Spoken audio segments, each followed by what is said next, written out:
उपलक्ष्य में जो 1 जनवरी 1818 को भीमा नदी के किनारे कोरेगांव एक स्थान है जहां पर एक पेशवाओं और महारों के बीच में जो युद्ध हुआ, उस युद्ध को लेकर के जो विजय प्राप्त की हमारे महार सैनिकों ने, उसकी याद में शौर्य दिवस मनाया जाता है।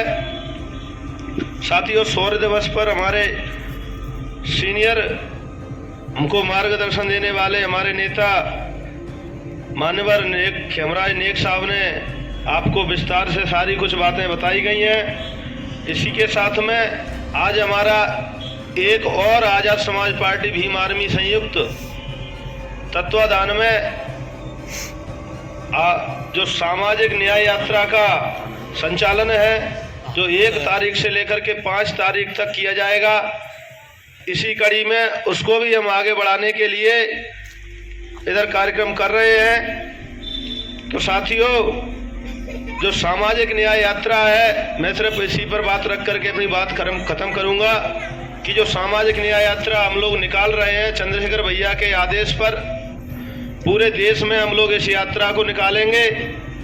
ये यात्रा हम लोगों के अधिकार जो हैं, उन अधिकारों को दिलवाने के लिए और हमारे ऊपर जो अन्याय अत्याचार हो रहा है, उन अत्याचारों को बचाने के लिए, उनसे बचने के लिए इस यात्रा का आरंभ आज से 1 जनवरी 2023 से हम लोगों ने ग्वालियर की धरती से किया है। हमारा एक कार्यक्रम और था ग्वालियर ग्रामीण विधानसभा में, जो लखलौती गांव पड़ता है हाईवे के पास में, वहां से हम इस कार्यक्रम को कर करके अगली कड़ी में यहाँ आए हैं और यहाँ से हमें आगे भी जाना है। जाटपुरा आगे ट्रांसपोर्ट नगर के बगल में पड़ता है, वहाँ भी हमारा रात में कार्यक्रम चलेगा। तो साथियों, ये जो यात्रा है, इस यात्रा को हम लोग क्यों कर रहे हैं, इसके मुद्दे क्या है, वो मैं आप लोगों के सामने रखूंगा। क्योंकि हमारे सामने जो लोग बैठे हैं वो कोई आम जनता नहीं है, वो हमारे नेता हैं, हमारे साथी हैं, जो हमारे साथ कंधे से कंधा मिला करके हमारे साथ चलते हैं और हमारी माता बहनों पर, हमारे भाइयों पर, हमारे समाज पर, हमारे सभी बहुजन समाज पर जहाँ कहीं भी अत्याचार होता है, वो लोग हमारे कंधे से कंधा मिला करके हमारे साथ जाते हैं और उस लड़ाई को लड़ते हैं साथियों।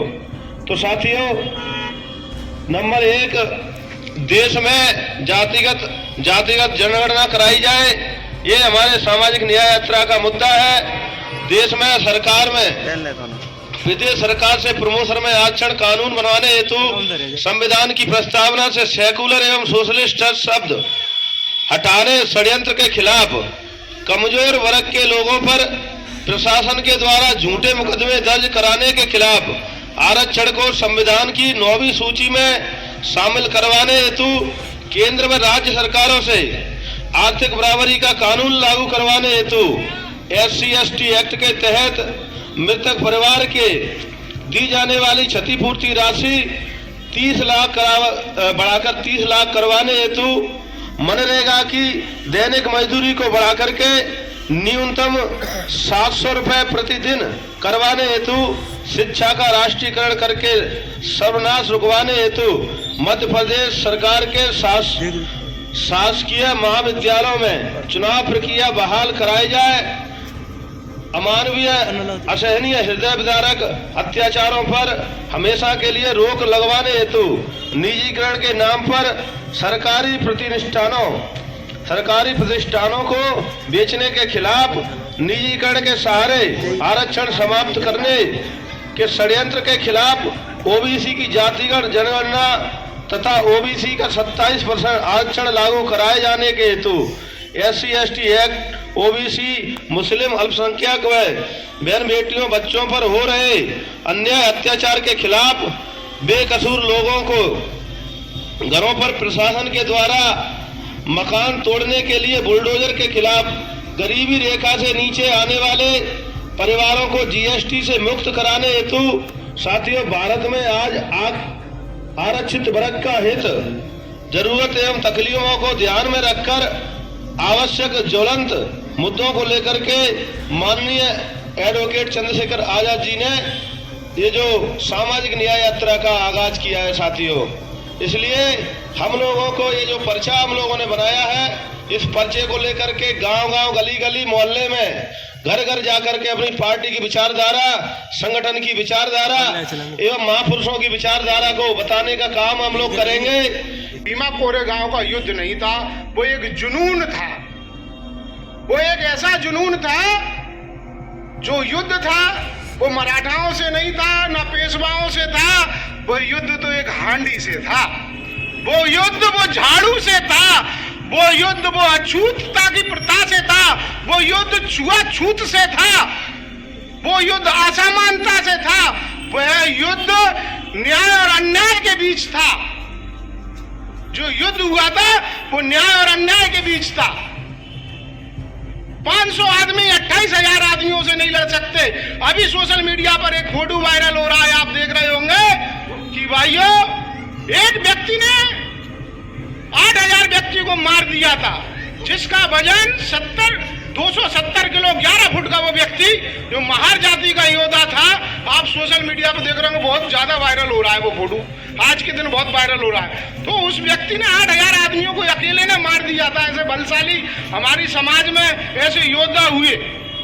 मैं अपनी बात को ज्यादा ना बढ़ाते हुए, क्योंकि अध्यक्ष जी को कहीं और भी जाना है, मैं इतना जरूर कहना चाहता हूं सारे संगठनों से, और इतनी बात जरूर करना चाहता हूं। और आज जहां संगठनों के जो दो ऐसे महान व्यक्ति भी बैठे हैं, जैसे नेक साहब हैं और माननीय पिपरिया जी है, इस मंच पर नहीं है लेकिन वो बैठे जरूर है, मैं उनसे एक बात जरूर पूछना चाहता हूं, एक बात जरूर कहना चाहता हूं कि भाइयों, हमारा उद्देश्य है क्या? हमारा उद्देश्य है बहुजन समाज को सत्ता तक ले जाना। सारे संगठनों का यही उद्देश्य है ना, कि बहुजन समाज को सत्ता तक ले जाना। लेकिन बहुजन समाज में इतने संगठन है कि देश में किसी भी समाज में इतने संगठन नहीं है। और सारे संगठन ये चाहते हैं कि सांसद और विधायक अगर बने, अगर कोई चुनाव लड़े तो वो हमारे संगठन से लड़े, अगर अन्य किसी संगठन से लड़ेगा तो हम उसके संगठन में नहीं जाएंगे। ये तो वही जातिवादी प्रथा हो गई जो मनुवादियों ने रची थी कि हम जाटवों के यहाँ नहीं जाएंगे, कोरी जाटव के यहाँ नहीं जाएगा, कोरी के जहाँ खटीक नहीं जाएगा, खटीक के जहाँ बसवड़ नहीं जाएगा, कुशवा के जहाँ ये नहीं जाएगा। अगर सारे संगठन यही सोच लेंगे कि हम एक दूसरे के संगठनों में कार्यक्रम में नहीं जाएंगे, हम एक दूसरे के मंचों पर नहीं बैठेंगे, हम एक दूसरे की सहायता नहीं करेंगे, हम खुलकर सामने नहीं आएंगे, तो क्या आप आशा करते हो कि मनुवादी आपको आसानी से सत्ता सौंप देंगे? आप ऐसी आशा करते हो? आप ये समझते हो? जब आप इसी महापौर के चुनाव में देख लीजिए, जब क्षत्रिय समाज से कांग्रेस जो आजादी से लेकर आज तक यहाँ शुरुआती दौर में कांग्रेस का महापौर रहा हो, उसके बाद 53 साल तक जब महापौर नहीं रहा हो, जब क्षत्रिय समाज को लगा तो क्षत्रिय समाज के सारे संगठन एक हो गए। उन्होंने नहीं देखा कि कौन चुनाव लड़ रहा है, सिर्फ क्षत्रिय चुनाव लड़ रही है, और क्षत्रिय जब चुनाव लड़ा है तो क्षत्रिय को जिता लाए। तो हम ये नहीं देख सकते कि शूद्र एक बहुत बड़ा शब्द है, उसको हटा दिया। शूद्र शब्द का अर्थ है यहाँ के मूल निवासी होना। शूद्र का ही मतलब है बहुजन समाज, जिनको पहले एक ही नाम से जाना जाता था, शूद्र के नाम से जाना। क्या हम सारे संगठन एक हो गए ये नहीं सोच सकते कि अगर हमारा कोई भी व्यक्ति चुनाव लड़ रहा है या चुनाव लड़ने की तैयारी कर रहा है तो हम एक होकर उसका साथ दें? जब हमारा उद्देश्य सत्ता तक पहुंचाना है कि हमारे संगठन को सत्ता तक पहुंचाना है, अगर हमारे संगठन को सत्ता तक पहुंचाना है तो ये हमारी भूल है। हम एक संगठन, जब हम आजादी के बाद काशीराम जी ने एक संगठन बना लिया था, तब भी हम सत्ता तक नहीं पहुंच पाए थे इस देश की। तो अब तो हम कई संगठनों में बटे हुए हैं, कई छोटे छोटे संगठनों में बटे हुए हैं। आप संगठनों के लीडरों से बात करें, आप इस विषय पर चर्चा करें कि जब आजाद समाज पार्टी का कोई प्रत्याशी लड़े नहीं रहा है चुनाव, तो आजाद समाज पार्टी के कार्यकर्ता बीएसपी के चुनाव लड़ने वाले प्रत्याशी के साथ क्यों नहीं जा सकते? आप तो ये बताएं, क्या हम बीजेपी के प्रत्याशी के साथ जाएं? क्या हम कांग्रेस के प्रत्याशी के साथ जाएं? हम किसके साथ जाएं? जब हमारा वाम वाम सेवक का प्रत्याशी कोई है ही नहीं, वहां हमारा कोई वाम सेवक चुनाव लड़ ही नहीं रहा, तो फिर हम चुनाव में हम दूसरे जो हमारी विचारधारा का व्यक्ति है हम उसके साथ क्यों नहीं डायरेक्ट घूम सकते भाई? आपका आपसी ऊपर मतभेद है, अब आप ऊपर आपसी तौर पर अपने आप को खुदा साबित करने में जुटे हुए हैं सारे संगठन के नेता। तो क्या आप इस खुदा बनाने के आपके जो लालच में क्या बहुजन समाज पार्टी फिर वही हांडी की ओर और वही मटकी की ओर बढ़ जाए? मेरा तो बस इतना सा निवेदन है सभी संगठनों से, आप सभी संगठन एक होकर काम करें। मैं तो किसी भी संगठन, मेरे को जहां जो बुलाता है मैं उस संगठन में चला जाता हूं। मुझे जहां बुलाएगा, मैं किसी संगठन से बंधा हुआ नहीं हूं, और मुझे कोई संगठन का व्यक्ति भी ले लेगा, मैं बहुजन समाज की जहां बात हो रही होगी, जहां बाबा साहब की बात हो रही होगी, मैं पीछे बैठकर, नीचे बैठकर, फर्श पर बैठकर उनकी बात सुनने को तैयार हूं। अगर कोई बाबा साहब की बात करने वाला है, और अगर राजनीति, बाबा साहब ने कहा था राजनीति ही अगर चाबी सत्ता की है तो राजनीति की ओर बढ़े।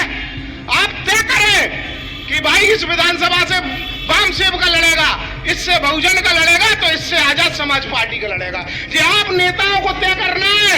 आप नेता जब ये तय कर लेंगे, ऊपर के नेता बैठे हुए कि नहीं साहब आज ये सीट हम ऐसे निकालेंगे, इस सीट पे हम 50,000 वोट ऐसे लाएंगे, इस सीट पर हम 60,000 वोट ऐसे लाएंगे, इस पर तो जीत दिख रही है कि इस पर कोरी कुशबा एक साथ वोट डाल देंगे तो यहाँ हम जीत जाएंगे। तो ऐसे विचार बनाकर ही आप संगठन को आगे बढ़ा सकते हैं और बहुजन समाज को सत्ता तक ला सकते हैं। मैं ज्यादा ना बोलूंगा, मैं अपनी वाणी को बस इतना ही कहकर विराम दूंगा कि आप एकत्रित होने की कोशिश करें। आपकी पूरा जीवन निकल गया है, आप इतने वरिष्ठ लोग हैं, आपको लोग सुन सकते हैं। मैं एक छोटा सा व्यक्ति हूं, मुझे कोई सुनना भी पसंद नहीं करेगा। आप इतने वरिष्ठ हैं, आपने पूरा जीवन निकाल दिया। आप इन लोगों से बात करें, आप बहुजन समाज के बड़े बड़े लीडरों से बात करें कि जहां कोई नहीं है वहां तो हम एकत्रित हो जाए। बस मैं इतने ही से कहकर अपनी वाणी को विराम दूंगा। सभी लोगों से एक बार बोलूंगा, जोरदार नारा लगाएंगे, जय जय जय जय जय भीम, जय भीम, जय भीम। जैसे बजरंग बली का लगाते हैं ना माताओं में, और उसमें उससे ज्यादा आवाज आए, जय जय जय जय जय भीम, जय भीम, जय भीम, जय जय जय जय जय भीम, जय भीम, जय भीम, जय जय जय जय जय भीम, जय भीम, जय भीम। जब तक सूरज